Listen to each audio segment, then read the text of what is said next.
Mahkamah Kehormatan Dewan DPR tinggal ketok palu menjatuhkan sanksi terhadap Ketua DPR Setia Novanto. Menurut pakar, fakta-fakta yang terungkap dalam sidang MKD menunjukkan Setia Novanto dalam kasus Papa Minta saham Freeport sudah terbukti melanggar etika. Fakta-fakta yang terungkap dalam sidang Mahkamah Kehormatan Dewan DPR RI menunjukkan Ketua DPR RI Setia Novanto sebagai teradu melanggar kode etik. Fakta itu antara lain adanya pertemuan antara Setia Novanto, pengusaha minyak Muhammad Riza Khalid, dan Presiden Direktur PT Freeport Indonesia, Ma'ruf Syamsuddin, yang membicarakan penyelesaian masalah PT Freeport dan permintaan saham. Menurut pakar hukum tata negara Refli Harun, pertemuan dan rekaman yang tidak pernah dibantah sudah cukup bagi MKD untuk menyatakan Setia Novanto melanggar etik. Tugas MKD saat ini tinggal melakukan kualifikasi pelanggaran, apakah ringan atau berat. Etik itu cukup menemukan fakta, lalu kemudian fakta itu diyakini, ya selesai.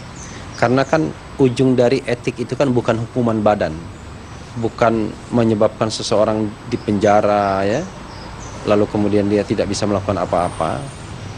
Maksimal dari etik itu adalah berhenti dari jabatan, dan berhenti dari jabatan siapapun kan yang namanya jabatan itu bisa ada bisa tiada kan.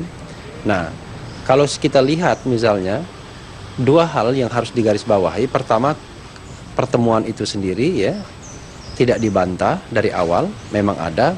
Kedua, rekaman itu sendiri juga tidak dibantah. Kuasa hukum Setia Novanto Firman Wijaya mempersoalkan legalitas rekaman yang disampaikan Sudirman Said kepada MKD dan penegak hukum. Menurutnya, rekaman tersebut tidak sah dijadikan sebagai bukti hukum. Ini bisa dilihat desainnya dari bagaimana alasan rekaman itu untuk kepentingan pribadi, tapi kemudian dijadikan bukti hukum. Ini voltoid, ya secara hukum ini sempurna unsurnya. Ya karena itu, karena kesempurnaan unsur, ya terutama dari apa yang disampaikan oleh Pak Ma'ruf, terlihat sekali bahwa memang sebenarnya desain bukti ini direncanakan. Ya, ini yang saya sebut illegal evidences itu kemarin.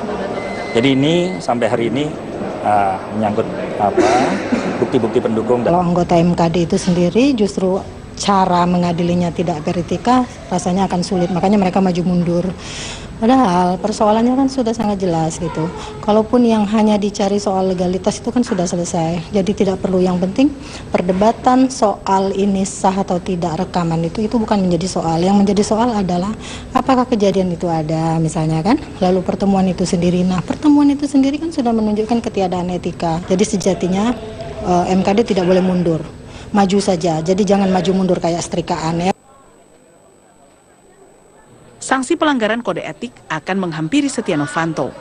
MKD bisa saja menjatuhkan sanksi sedang berupa pencopotan dari Ketua DPR.